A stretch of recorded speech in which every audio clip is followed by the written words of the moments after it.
You don't have to be the smartest person in the room to get rich. You just need the right mindset and strategy. What's up, everybody? Welcome back to the Jeremy Giarrusso podcast. Yours truly, Jeremy Giarrusso, and today we're diving into a topic that everyone cares about, but few really understand, and that is money. We're going to break down some essential rules of money, right? Which are guiding principles that can help anyone get on the right track to building wealth. This episode is all about mindset and behavior, and more important than any quick fix or secret formulas. So grab all the insights you can and let's get into it. Now, if you are watching this on YouTube, do me a huge favor. It costs you absolutely nothing. Go ahead and click that subscribe, like, and leave a comment for me. It would help the algorithm reach more people and level them up with this message. So with all of that out of the way, let's dive into the topic at hand. Hey guys, real quick interruption. Let me tell you about the Just Start Grinding apparel.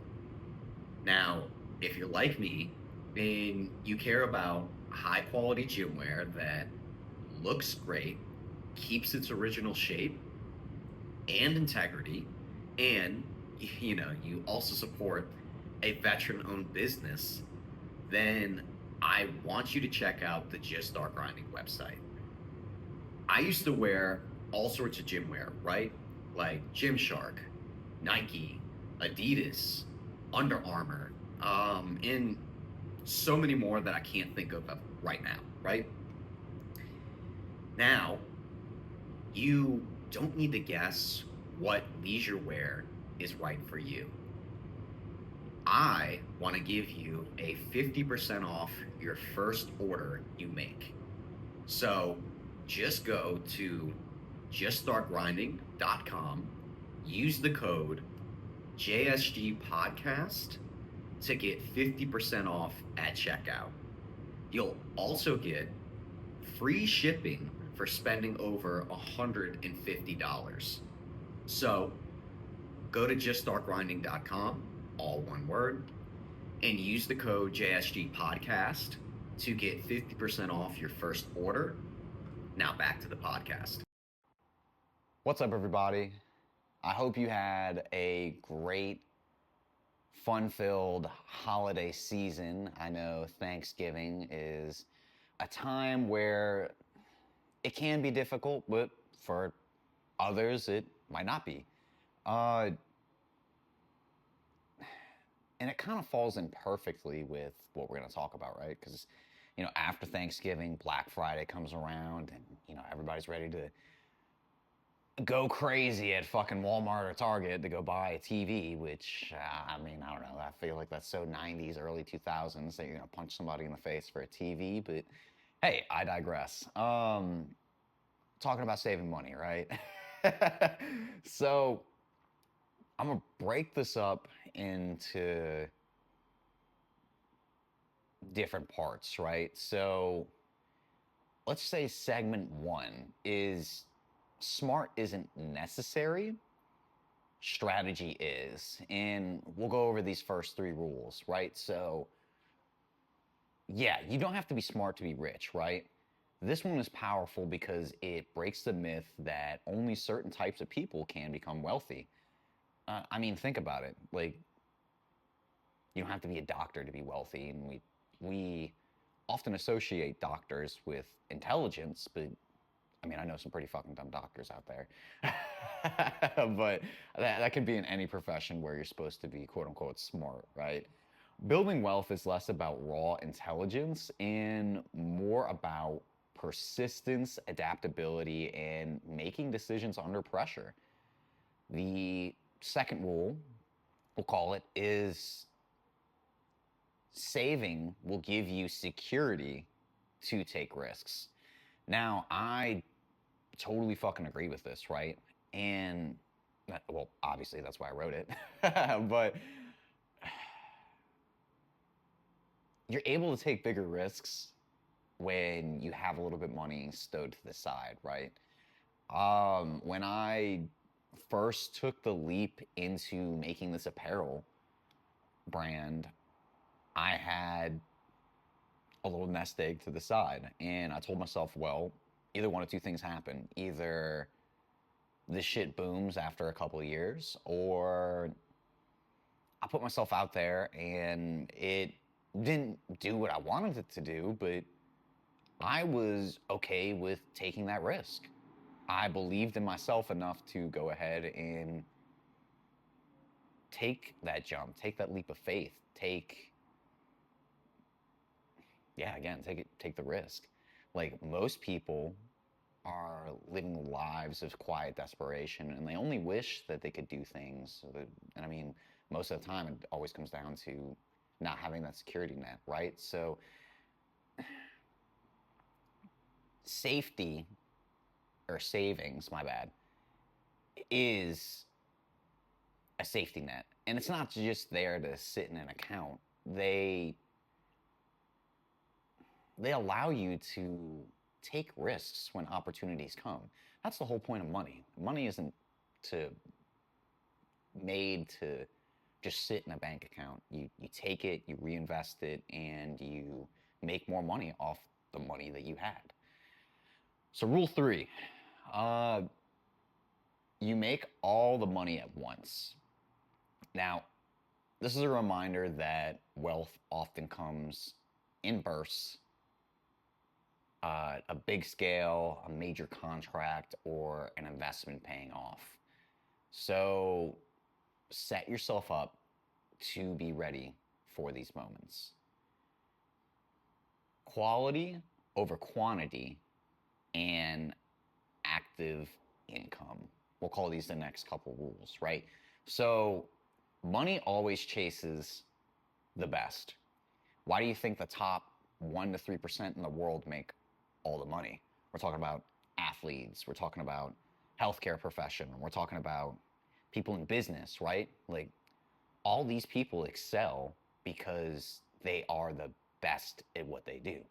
Like LeBron James, he makes the money he makes because, dude, he's 40 years old and he's still hooping better than these kids, these teenagers and these kids in their 20s.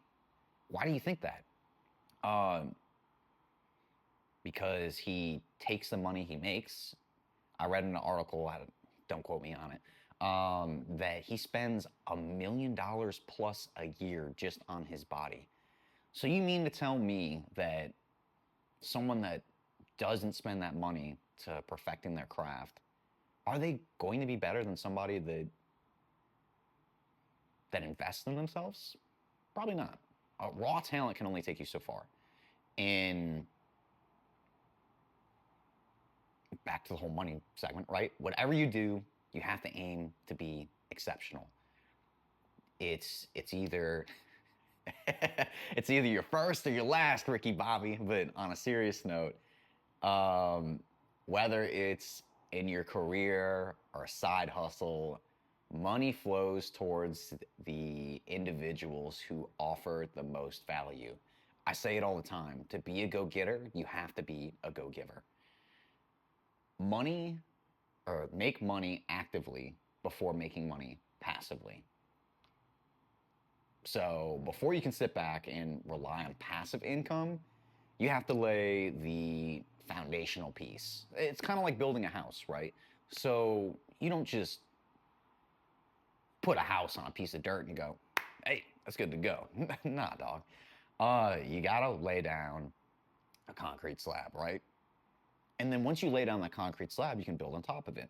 Because we know the concrete slab is a strong foundational piece, so why would you treat your money any differently?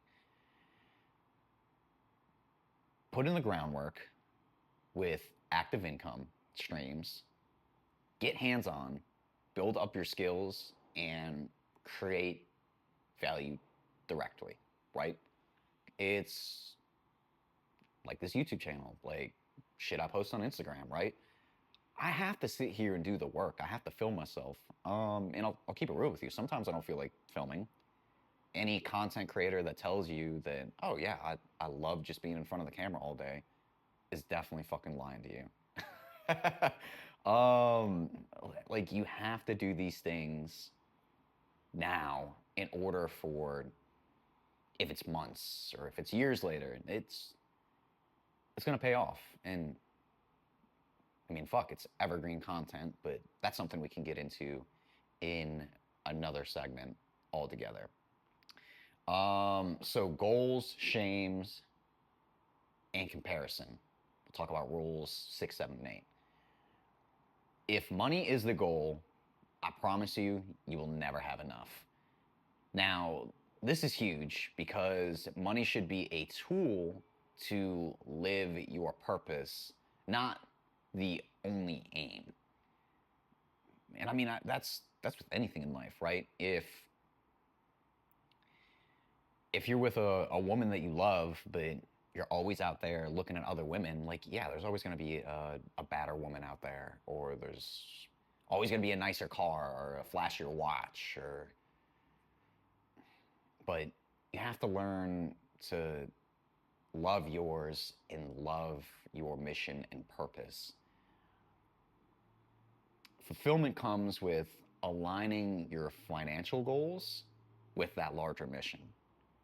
Don't get sucked into money answers everything. Money answers a lot of problems, and the person who said money doesn't make you happy obviously didn't have enough money, because money can definitely solve a lot of things that make people fucking miserable. Like, it really can, but fall in love with the game. Don't fall in love with the points. Speaking of, don't have shame if you have no money. We all start somewhere, right? So be hungry, but never feel ashamed of where you are in your journey. I mean, I didn't have the things I have now. It took years to get to this point. And I mean, fuck, there's still people that I'm trying to get to. And that's okay. What was it? Teddy Roosevelt said the comparison is the thief of joy. And I believe it. But don't let it make you become a sourpuss. If you see somebody balling out, fuck. Ask them, hey, what did they do? Like, how did they get here? What steps do I need to take to get to where you're at? Don't be a hater. Learn the game. Get better. Speaking of, stop counting other people's money. Focus on your own path. Again, comparison or comparing yourself to others only leads to dissatisfaction. Rules 9 and 10, we'll call it self-reflection and problem solving, right? So change your behaviors. Financial success starts with self-awareness and self-discipline. You have to be able to identify and change any habits that are holding you back. If you're buying a carton of cigarettes every week, I mean, last time I checked, not that I ever smoked cigarettes, but being in the military, I fucking hear it all the time, right? So, or heard all the time. A carton of cigarettes was like $110. Dude, so you mean to tell me over a span of a month, if you buy, a carton 4 weeks, right, out of the month, you're spending at least $400 a month on something that is literally fucking killing you. Make better financial choices. Or do you really need that 70-inch plasma flat screen TV? Or are you okay with just watching Netflix on your laptop?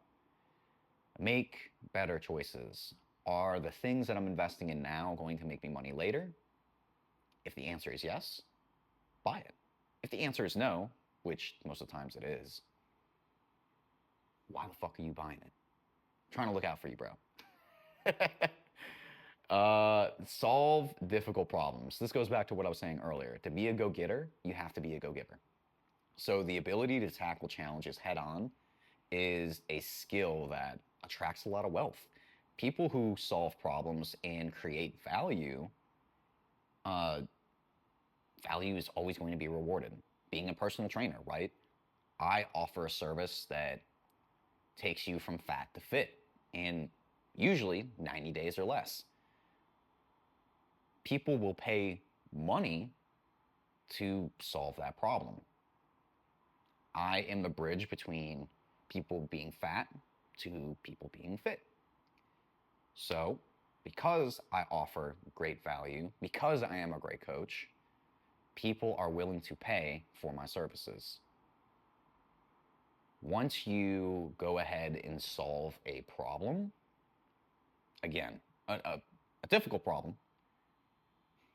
you'll get the money. You can ask for just about any price, and people are going to be willing, or people will be willing to pay for it.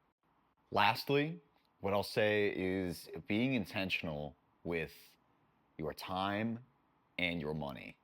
So, time is the most valuable asset, right? It's literally something that we hold an amount to. We say, well, I'm spending time, or I'm, giving my time to blank. Like, this is the only thing in life that we can only give, but never get more of. So you have to be very cognizant about what you are doing with your time. In my personal training sessions, I often remind my clients that if they just carve out 4 hours a week, right,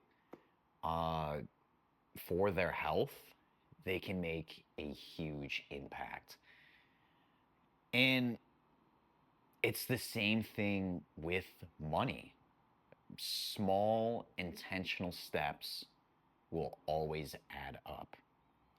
But thank y'all for tuning in to this episode of the Jeremy Giarrusso podcast. Remember, whether it is health, wealth, or mindset, the first step is always to just start grinding. I'll see you next week. Until then, go out there, be a go-giver. Peace.